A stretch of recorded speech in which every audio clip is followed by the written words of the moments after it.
Because when we talk of the feeds, by the way, njagala whoever is viewing here, omanyi ebintu bino, I need to give you the full knowledge and the full package such that your data is not wasted. Ekyo kyenjagala mufunemu. When we talk of the feeds, number one, we have what we call chick and duck. Eno yemmere y'obukoko obuto, 1 day old chick up to 2 months. 2, we have the growers mash. This type of mash is for 2 months old up to laying stage.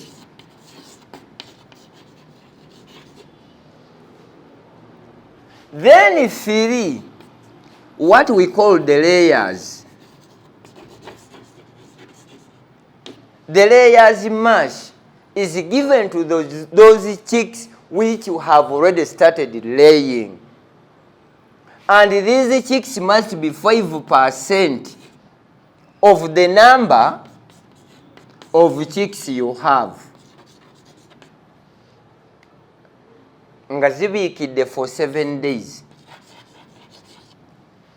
But at times, you give these layers mash to the growers which you have not seen even a single egg. You will be going to be disrupting them, either forcing them to lay before the real time, and once you give them without notifying this, the incidents you are going to come across is laying and the placenta coming out. Ekyo mujja kisuubira because you are forcing it to lay. 2, either to lay when it has the stains on the eggshells. Kiva kuno. Then the last one is what we call the breeders. The breeders mash. Breeders mash, this is the type of feed we give to the hens or to the parent stock you saw at one time. Parent stock, tujiwe emmere gye tuyita ya breeders mash. Even the formulas varies. Eya chick and duck is different. Growers is different. Layers is different. And breeders is different in formula for mixing. Omanye ebintu bino bwe mbibagamba. Mumanyi okugamba nti yisaabula empisa n'ayomba. At times nnyombesa atalina magezi. Why? If you feel you are lost somewhere, review all our videos are there. Naye ate munkubira ne munyombesa. Tuddiremu. Iye bannange. At times I lose temper. All our previous videos are there. It is just a matter of reviewing.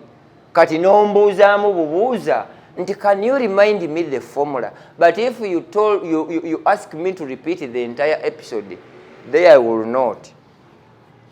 We are in the brooder. Chick and duck. It is the type of feed. We give 1 day old chick to 2 months. When mixing these feeds, we always consider what we call the pre-starter.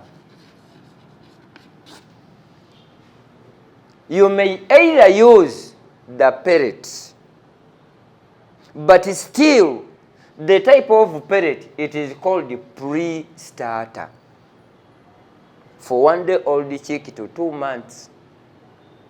If they reach 2 months, this is when we change from chick and duck to grower's mash. Grower's mash is given to the chicks which are 2 months up to the stage of laying. Ekyo njagala tubeere very clear. Grower's mash is given to the chicks which are 2 months till they start laying. Don't change the feeds, even if they are very big, from growers to layers mash if you have not seen 5% of the chicks laying. Ekyo tulina kuba very clear. Omanyi, I don't want somebody to be left behind. Then the layers still is given to the feeds, I mean to the chicks, which we have identified that at least 5% of the number of chicks have laid for 1 week. It will lay continuously. And when they start laying, what we call the top peak to be laying 90%, these chicks expect them to be at 6 months or 7. Ku myezi 6 oba 7 awo zibiika 90%. And if you reach 8 months, I mean 7 to 8 months, when you have not achieved 90% of the layers, that's already a fake breed. Ekyo mukimanye. This is what we call the off peak. Waggulu 90% must be laying. And if it comes to breeders, is not in broilers. I need to be very clear. Breeders don't expect your commercial layer to become a breeder or a parent stock unless when you import the parent stock for laying eggs to hatch into commercial layers. But these breeders are the local ones, the Croiler, the Sasso, and the Sussex. Ebyo ebika bimeka? Ebyo bye tuteekeramu emmere ya breeders, expecting them to lay eggs and we hatch into 1-day-old chick. Abamu mulekere engezigezi. You get the commercial layers and pick some cocks and put them there. They will not lay more than 1 month because naturally the commercial layers, they don't need to be mounted by cocks. Ekyo twakigezaako. It failed. By then that's when we got the Maletos. We crossed the commercial layers with the local cocks. They laid for only 1 month and they stopped because naturally they don't need to be mounted. Ekyo tulina okitegeera. Still in this brooder, ebintu bino nabagambye nti omwaka guno njagala buli omu, you who is viewing, to be a veterinary officer of your own farm. Why? Temwagala kusasula. In the brooder here, it takes 2 months. Nga ziri mu brooder. But of what breed?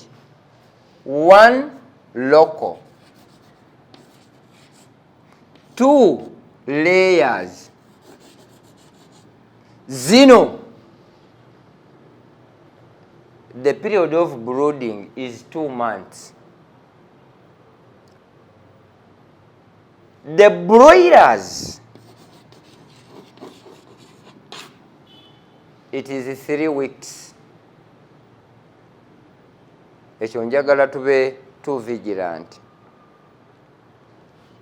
The type of breed which are brooded for 2 months, local and layers. Once you remove heat and light in your brooding room, they will get stunted. Bujja kukona. Because this one takes 2 months in the brooder to grow well and grow feathers. Ekitali ku broilers. Then the rest, the croilers, the Sasso and the Sussex, it is just 1 month in the brooder. Why? They grow faster. Ekyo njagala tukitegeere. The reason why we delay this, they grow at their own pace, such that they start laying at 4 or 4.5 months. But the croilers, the Sussex and the Sasso, they can even lay at 3.5 months because their growth rate is high. Ekyo kye njagala tumanye, because we are not just here passing time. Nedda. We need to share with you what you need to know. Not what you want, but what you need. There is a difference between a need and a want. It is not that everything you want, it's your need. But it is a must. Whatever you need, you want it. That's why you want you want YouTube channel. But what you need on living, on YouTube channel, is living agriculture. Eyaffe. We don't ask for money to view. Nedda. Put the data. Look for living agriculture. Get all the knowledge you want. Then, after here, or in the brooding room here, nabagambyemu ekintu kimu. Tugenda kutambula mpola until I reach where I want.